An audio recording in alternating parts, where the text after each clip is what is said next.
There have been times when I know I was going through a lot of emotional stress and my eating habits were awful. What would you want the world to do when you're gone? A grand celebration? A secret resting place? Or something totally out of the ordinary? Well, some of your favorite black actors didn't just leave. From chilling last words to bizarre burial requests, here are 20 black actors with the strangest final burial wishes. 1. Michael Kenneth Williams. Michael Kenneth Williams was the kind of actor who didn't just play a character, he became them. Whether it was Omar in The Wire or Chalky White in Boardwalk Empire, the man had a way of pulling you right into the scene. But behind the camera, Michael was very open about the personal battles he faced, especially when it came to addiction. He once admitted that things got so bad, he was using drugs in between scenes while filming The Wire. He said he'd be wandering around Brooklyn late at night just looking for his next hit. Looking back, he even wondered how he made it out alive. Sadly, his demons caught up with him. On September 6, 2021, Michael was found dead in his Brooklyn apartment. The cause? A mix of fentanyl, p-fluorofentanyl, heroin, and cocaine. Just a few days before, he had posted a TikTok video on Instagram where Tracy Morgan was talking about not crying for people like him. In a way, it felt like a strange farewell, even if no one realized it at the time. And here's where things get even more unusual. His dealer was caught and sentenced to 10 years in prison for selling him the laced drugs. That almost never happens. Michael's death sparked a wave of conversations about fentanyl, the opioid crisis, and how dangerous street drugs have become. But the oddest part? Williams had never really spoken publicly about what he wanted after death. No grand instructions, no fancy mausoleum, just silence. And yet, after his passing, there was this quiet dignity to how everything was handled. He was buried at St. Stephen's Episcopal Cathedral in Harrisburg, Pennsylvania, close to family and far from Hollywood noise. No red carpet, no spotlight, just peace. 2. Whitney Houston. Whitney Houston didn't just sing, she soared. Whether it was, "I Want to Dance with Somebody" or "I Will Always Love You," she could lift a song like no one else. But in her final days, Whitney was in a strange place. The night before she died, she had been spotted at Clive Davis's pre-Grammy party acting erratically. Then, on February 11, 2012, she was found in a bathtub at the Beverly Hilton Hotel. She was just 48 years old. The official cause of death was accidental drowning, but drugs were involved: cocaine, marijuana, and a few prescription meds. And yet, hours before her death, she was reportedly heard saying, "I'm going to go and see Jesus." It felt like she knew something was coming. Now here's where her burial gets personal. Whitney had always been close to her father, John Huston. And even though her life had taken her to international stages, when it came to saying goodbye, she wanted to return to her roots. She asked to be buried in New Jersey, right next to her dad at Fairview Cemetery. No big Hollywood tribute, no parade, just a quiet, emotional homecoming. The funeral itself was private and took place at New Hope Baptist Church, the same church where she sang as a child. No public show, just close family, music, and a few tears. A far cry from the global spotlight she lived in. 3. Michael Jackson. When you think of pop legends, Michael Jackson is in a league of his own. Thriller, Billie Jean, Beat It. This man redefined music videos and performance. But even the king of pop couldn't escape the chaos that often surrounded his personal life. Michael had always struggled with insomnia, and by 2009 he was using a powerful anesthetic called propofol to help him sleep. He called it milk, and his final words were reportedly a soft, slurred plea. "I'd like to have some milk. Please, please give me some more." Within hours, he was gone. There are a lot of stories about what his last real words were. Some say they were, "I love you more," which he said to his choreographer Travis Payne after rehearsing for his This Is It tour. Either way, those close to him felt that he had more to give and didn't get the chance. Now, the weird part, his final resting place. You would think with all that fame and fortune, he would be laid to rest in some sparkling monument in the middle of Hollywood. Nope. Michael Jackson is buried at Forest Lawn Memorial Park in Glendale, California, in a spot so private that even die-hard fans have trouble finding it. He's inside a great mausoleum that's not open to the public. No shrine, no flowers piling up by the gate, just stillness. And get this, his casket was 14-karat gold-plated bronze. Yep, real gold. And it was the same type used for James Brown. Only a handful of people got to attend the ceremony, and they all signed confidentiality agreements. It was like a pop star mystery, even after death. 4. Tupac Shakur. When Tupac said, "I'm not saying I'm going to change the world, but I guarantee that I will spark the brain that will," he wasn't playing. Tupac was a thinker, a fighter, and an artist who could spit poetry over beats and have you question the world by the second verse. Born in Harlem in 1971, Tupac had activism in his blood.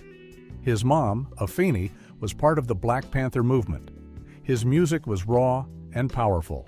Me against the world, all eyes on me, and of course, changes still hit hard decades later.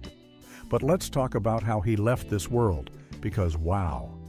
On September 13, 1996, Tupac died 6 days after being shot in a drive-by in Las Vegas. But even in death, he managed to surprise people. See, Tupac had once joked in a song called Black Jesus that he wanted his homies to smoke his ashes. And they did exactly that. The Outlaws, his rap crew, rolled his ashes into a blunt with weed and smoked it during a beach memorial. His mother was reportedly there too. They said it was about honoring his wishes and keeping him with them in the most literal way possible. No gravestone, no tomb. Just smoke, sand, and waves. Only Tupac could turn something so wild into something strangely poetic. 5. James Brown. James Brown wasn't just a singer, he commanded the stage. With hits like "I Got You" and "Say It Loud," "I'm Black and I'm Proud," he brought funk and soul to life. For over 5 decades, he was the definition of cool, and his energy was impossible to match. In December 2006, James Brown went to the dentist feeling a bit off. The dentist told him to get to a hospital, and within a couple of days, he was gone. Pneumonia had taken him down fast, but even his final moments were, well, kind of dramatic. His last words? "I'm going away tonight, straight out of a movie." Now here's where it gets really strange. James Brown wasn't buried for weeks. His body was held in a temperature-controlled room because his family couldn't agree on where or how he should be laid to rest.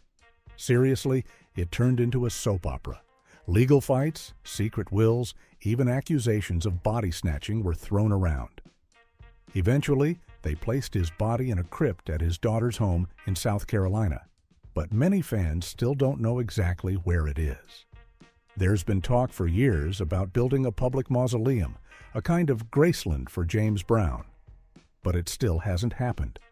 Brown also requested for his money to be used to fund scholarships for underprivileged kids, but that got caught up in legal drama too. For a man who lived loud and proud, his send-off was full of mystery, confusion, and courtroom battles. 6. Maya Angelou. Maya Angelou lived a life so full, it's almost hard to believe one person could fit it all in. She danced, sang, wrote, spoke, marched, you name it, she probably did it. Born in 1928 in St. Louis, Missouri, Maya didn't have an easy start, but even from a young age, she had this incredible gift for turning pain into something powerful. She didn't just write books, she carved her soul into them. I Know Why the Caged Bird Sings changed the game. It wasn't just a memoir, it was a voice that echoed through generations. And her poetry? It still gets quoted at graduations, rallies, weddings, and just about every moment where you need to feel strong. But Maya Angelou wasn't about grand gestures when it came to saying goodbye. She kept it simple. After she passed in 2014, her body was cremated and her ashes were scattered. There's no grand mausoleum or huge monument. Instead, there's a quiet memorial plaque honoring her in Stamps, Arkansas, the place where she spent a part of her childhood. It's small, thoughtful, and meaningful, just like her style. No flash, just deep impact. 7. Nat King Cole. If smooth had a sound, it would be Nat King Cole. Born in 1919 in Montgomery, Alabama, he didn't just make music, he glided through it. Starting out as a jazz pianist, it wasn't long before that silky voice of his took center stage. Songs like Unforgettable and Smile still feel like warm hugs today. Cole broke through color lines in entertainment, becoming one of the first black musicians to host a nationally televised show. He dealt with ugly racism off camera, but on screen and on stage, he kept things classy and cool. Through it all, he stayed focused on what mattered: his craft, his family, and creating music that would stand the test of time. Now you might expect a man with that kind of star power to go out with a bang. But nope, Nat King Cole chose a quiet farewell. He requested a private funeral, keeping it small and low-key. He didn't want the cameras, the drama, or a big send-off. That's just who he was: elegant, reserved, and all about the music. He was laid to rest at Forest Lawn Memorial Park in Glendale, California. No fuss, no flash. Just grace, right to the end. 8. Toni Morrison. Toni Morrison didn't write books. She opened up entire universes. Born in Ohio in 1931, she took stories that had long been ignored or hidden and brought them into the spotlight. Her novels like Beloved, The Bluest Eye, and Song of Solomon weren't just pages and paragraphs. They were emotional journeys filled with raw honesty, history, and truth. Morrison had a way of making readers sit up and feel things, deep things. Her words carried weight. She wasn't just an author, she was a cultural force. And while she won plenty of awards, including the Nobel Prize for Literature, she stayed grounded, focused on the power of storytelling. So, how did such a powerful figure choose to leave the world? Quietly, respectfully. A public memorial was held at the Cathedral of St. John the Divine in New York City, where friends, family, and fans gathered to honor her. But after that, things got very private. Her exact burial location was never publicly disclosed. What was made public, though, was a simple memorial bench placed by the Toni Morrison Society in Southview Cemetery, Atlanta. It's not about where she's buried, it's about what she left behind, stories that still speak louder than ever. 9. Prince. Prince was like no one else. The man didn't just push the envelope, he shredded it, tossed it out, and created his own set of rules. Born in 1958 in Minneapolis, he could play just about every instrument you threw at him. His music, pure electricity. Purple Rain, When Doves Cry, Kiss, 1999. He didn't just drop hits, he created anthems. And the look, the fashion, the attitude? Prince blended masculinity and femininity in a way that was way ahead of its time. He was bold, mysterious, and always in control of his image. Even when he changed his name to a symbol and had people calling him the artist formerly known as Prince, he made it iconic. When he passed away suddenly in April 2016, fans were devastated. But the funeral? Completely private. Prince was cremated, and a small group of close friends and family held a ceremony at his Paisley Park estate. His ashes were placed in a custom-designed purple urn shaped like his famous symbol.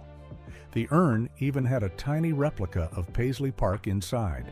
It was pure Prince artistic, dramatic, and totally different. And that's it. No big gravesite, no public viewings. Just Prince, in purple, staying private in the place he loved most. 10. B.B. King. B.B. King didn't just play the blues, he was the blues. Born in 1925 on a Mississippi cotton plantation, Riley B. King grew up in tough conditions, but music was always calling him. Once he picked up a guitar, he found his voice. And that guitar, Lucille? She wasn't just an instrument, she was his partner, his muse. With hits like The Thrill Is Gone and Every Day I Have the Blues, B.B. King made sure the world felt every note. He wasn't flashy, he didn't shred for attention, he just played, smooth, soulful, and straight from the heart. He toured non-stop, performing over 300 shows a year in his prime. By the time he passed in 2015, B.B. had become a legend. And his farewell? Well, it had its own twist. First, his funeral wasn't in Los Angeles or New York. It was in Indianola, Mississippi, where his career began. There was a funeral procession that felt more like a musical celebration than a goodbye. The wildest part? One of his guitars was buried with him, not just for show. His family wanted to make sure Lucille went with him. After all, they had been through everything together. He was laid to rest at the B.B. King Museum, a place dedicated to preserving his life and legacy. No better spot for a final rest than the place that tells his story. 11. Aretha Franklin. When it came to music, Aretha Franklin wasn't just participating, she owned the stage. Born in 1942 in Memphis but raised in Detroit, she was already performing gospel in her father's church by the time most kids were still learning to read. Her voice wasn't just powerful, it could melt stone, lift spirits, and demand attention all at once. Aretha Franklin didn't just leave a legacy, she left the stage like a queen, taking one last bow. Known around the world as the Queen of Soul, Aretha gave us unforgettable hits like Respect, A Natural Woman, and Chain of Fools. Her voice shook the music world, but when she passed away in 2018, it was her farewell that made just as much noise. No one expected a simple send-off knot for Aretha. Her funeral turned into a full-on celebration that took over Detroit. Held at the Greater Grace Temple, where she once sang at Rosa Parks' funeral, the event felt more like a concert mixed with a royal procession. And speaking of royalty, more than 100 pink Cadillacs lined the streets outside the church, a stylish nod to her song, Freeway of Love. Even the hearse had history. It was a classic 1940 model that had previously carried both Rosa Parks and Aretha's own father. Inside, it was a star-studded affair. Everyone from Ariana Grande to Faith Hill to Stevie Wonder showed up. Bill Clinton spoke, Jennifer Hudson sang, Chaka Khan brought the house down. It was part tribute, part performance, and all heart. But the real showstopper? Aretha herself. In true diva fashion, she hadn't one, not two, but 4 outfit changes across several days of public viewings. Thousands came to see her, and she made sure to deliver each look was more glamorous than the last. She was laid to rest in a dazzling gold dress and sparkling pumps, making sure that even in death, she turned heads. Aretha didn't just sing about respect, she lived it, and in the end, she left in a way only she could, bold, fabulous, and unforgettable. 12. Richard Pryor. Richard Pryor could make people laugh until they cried, and sometimes cry until they laughed. Born in Peoria, Illinois in 1940, his childhood wasn't picture perfect. Raised in a brothel and surrounded by chaos, he still managed to rise and turn his experiences into some of the most groundbreaking stand-up the world has ever seen. He didn't just tell jokes, he cut deep. He talked about drugs, racism, police brutality, and all the uncomfortable stuff people didn't want to admit was real. And he did it in a way that was raw, hilarious, and painfully honest. Specials like Live on the Sunset Strip and Richard Pryor, Here and Now, weren't just comedies. They were therapy sessions for a whole generation. Richard didn't just live outside the box, he torched the box and told a story about it afterward.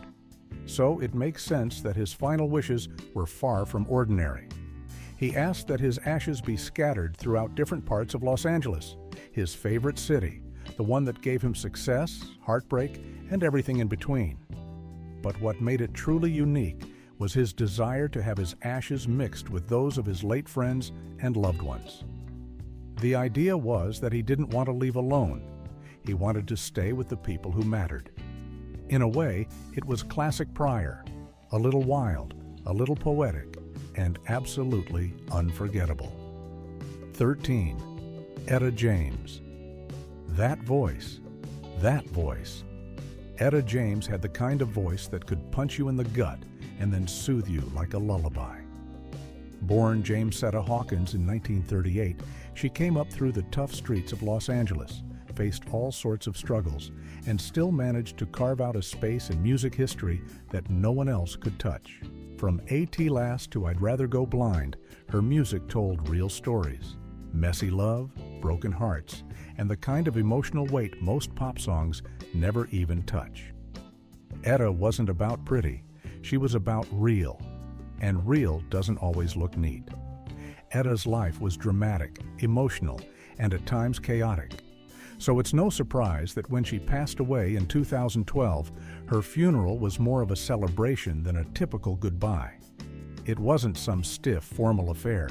It was filled with music, tributes, and familiar faces. People didn't just come to mourn, they came to sing, remember, and honor her voice the only way that made sense. Through song. Held at the Greater Bethany Community Church in California, her service featured performances by Christina Aguilera and Stevie Wonder. Reverend Al Sharpton delivered the eulogy. It was a big, soulful goodbye, exactly what you would expect for someone whose voice had shaped generations. And for the fans? They got a public viewing the day before, where they could pay respects face to face. 14. Marvin Gaye. Marvin Gaye wasn't just a singer, he was a soul whisperer. His music could calm chaos, stir hearts, and make people feel understood in ways they didn't even realize they needed. Born in Washington, D.C. in 1939, he had gospel roots, but took his sound far beyond the church pews. With hits like What's Going On, Let's Get It On, and Sexual Healing, Marvin didn't just top charts, he redefined them. He blended political messages, romance, spirituality, and raw emotion into records that hit harder than any speech or sermon. But behind all that magic was a man struggling with a lot. His relationship with his father was especially complicated, and tragically, it was his father who ended his life just one day before Marvin's 45th birthday in 1984. His farewell was quiet, respectful, and peaceful. After the funeral, Marvin Gaye's body was cremated, and his ashes were scattered into the Pacific Ocean. No monument, no fuss, just Marvin, floating off into the endless blue. It was a soft, fitting send-off for a man whose voice had comforted millions. 15. Sammy Davis Jr. Now here's someone who did it all. Sammy Davis Jr. wasn't just an entertainer. He was a one-man show. He could sing, dance, act, impersonate, and make the whole room fall in love with him in under 5 minutes. Born in 1925 in Harlem, Sammy hit the stage early and never stopped performing. As a kid, he was already touring with his father and uncle in a vaudeville act. Later, he joined the Rat Pack alongside Frank Sinatra and Dean Martin, becoming the most charismatic guy in any room he walked into. Whether in movies like Porgy and Bess or belting out Candyman, he brought that signature sparkle and charm every single time. But Sammy didn't have it easy. He faced racism head-on, lost an eye in a car crash, and still managed to keep going. He converted to Judaism, stood up for civil rights, and pushed boundaries without flinching. He lived big and with purpose. So when his time came in 1990, he made sure his final send-off matched the way he lived. Joyful, lively, and full of love. He was buried at Forest Lawn Memorial Park in Glendale, California. His funeral wasn't some quiet affair. It was packed with people who came to celebrate his life, not just mourn it. There was a massive procession that followed his casket with celebrities, fans, friends, and musicians. The man had given the world so much joy, and they gave it right back to him in his final hour. 16. Johnny Taylor. Johnny Taylor had one of those voices that didn't just sing to you, it spoke to your soul. Whether he was lifting you up, breaking your heart, or making you groove like you had no problems in the world, he did it with a smooth, bold tone that was impossible to forget. Born in 1934 in Shelby, Mississippi, Johnny didn't just stumble into music, he was practically built for it. He started off in gospel, which makes sense because the man could make even a love song sound like a sermon. Before going solo, he paid his dues with gospel powerhouses like the Highway QCs and the Soul Stirrers, stepping into the shoes of none other than Sam Cooke. No pressure, right? But Johnny held his own, and when he made the leap into secular music, he did it with style. Once he signed with Stax Records, it was like the universe said, "All right, it's time," and boy did he deliver. Hits like Who's Making Love shot him into the spotlight, but it was Disco Lady that made history. That single didn't just top the charts, it broke them. It became the first song in the U.S. to ever go platinum, selling over 2 million copies and sealing Johnny's spot in music royalty. And let's not forget his nickname, the Philosopher of Soul. He didn't just sing about heartbreak and love, he broke it all down, like he had been through it twice and lived to tell the tale. Through the ups and downs of the music business, Johnny stayed cool. He didn't need flashy antics or wild headlines, just a mic, a groove, and a little heartbreak to turn into magic. Even in his final days, he kept it simple. When he passed away in 2000, after a lifetime of music, memories, and a whole lot of soul, his last wish wasn't anything extravagant. He just wanted to be buried beside his mother, Ida Mae Taylor, at Forest Hill Cemetery in Kansas City, Missouri. No spotlight, no drama, just love, loyalty, and peace, just like his music. 17. Ella Fitzgerald. Ella Fitzgerald wasn't just a jazz singer, she was jazz, the gold standard, the First Lady of Song. Born in 1917 in Newport News, Virginia, her early life was anything but glamorous. She lost her mother when she was just a teenager and was passed around from one relative to another. For a while, things were rough. She even spent time in a reform school. But Ella had something no one could take from her, that voice. Everything changed the night she stepped onto the stage at the Apollo Theater in Harlem.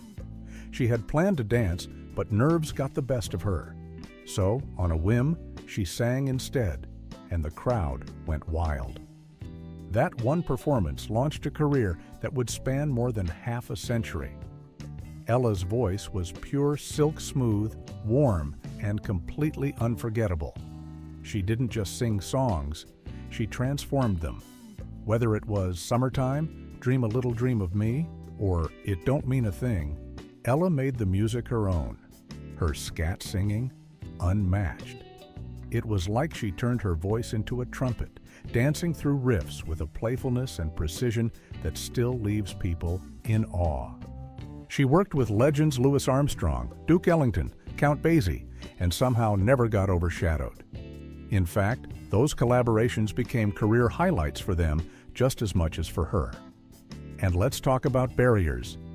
Ella didn't just walk through them, she blew them down. In an era when racism was still deeply entrenched in the music industry, she became the first African-American woman to win a Grammy Award. And she didn't stop at one. She collected 14 Grammys over her lifetime, along with the love and respect of generations of fans and fellow musicians. Still, Ella never let fame go to her head. She was famously shy and humble, more comfortable in a recording studio than under a spotlight. But when she sang, the world stopped to listen. In her later years, health issues forced her to slow down.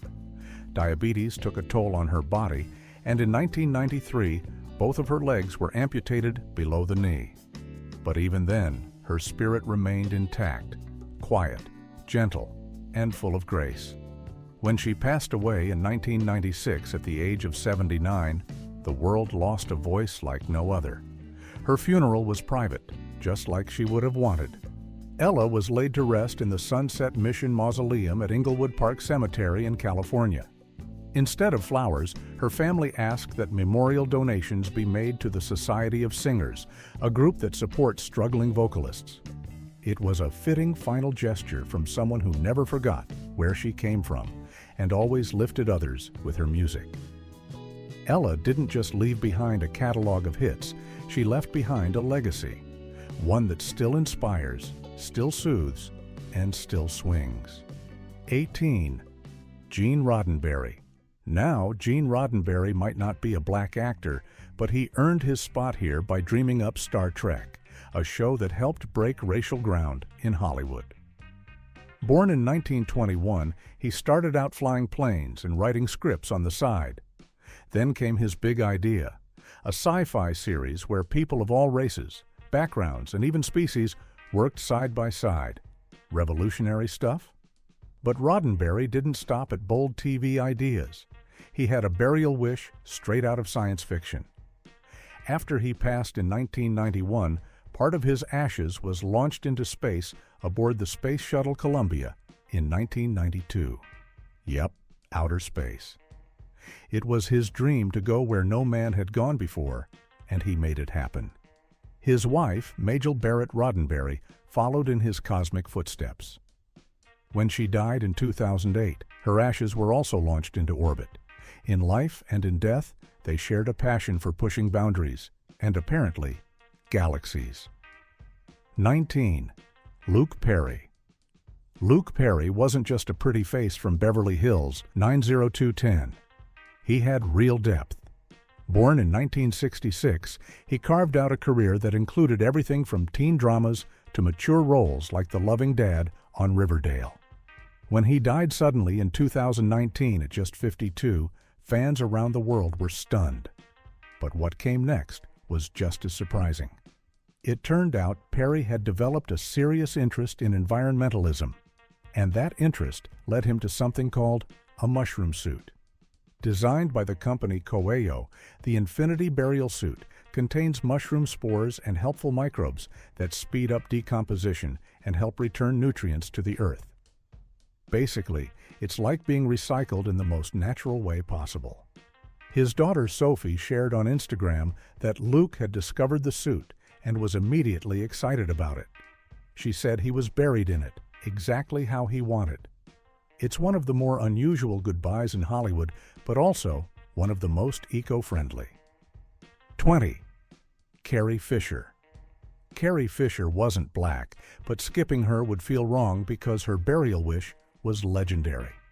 Born into Hollywood royalty in 1956, Carrie became iconic as Princess Leia in Star Wars. But she wasn't just a space princess, she was also a brilliant writer, mental health advocate, and one of the funniest people to ever walk a red carpet. Carrie was always open about her struggles with bipolar disorder and addiction. She used humor to talk about serious things, making them feel less scary and more human. Her books like Wishful Drinking and Postcards from the Edge pulled back the curtain on her chaotic, fabulous life. So when she passed away in 2016, her family made sure her final goodbye was anything but ordinary. Her ashes were placed in an urn shaped like a giant Prozac pill. Yes, really, a porcelain, oversized antidepressant capsule. Her brother Todd Fisher said it was one of her favorite possessions. It wasn't meant to be a joke, it was just very Carrie. She had even joked in her memoir that she wanted her obituary to say she drowned in moonlight, strangled by her own bra. That sense of humor never left her, even in death. So when Todd walked into her memorial carrying a big pill-shaped urn, nobody batted an eye.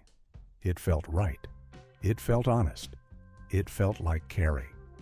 Each of these final send-offs was as personal and one-of-a-kind as the lives they celebrated.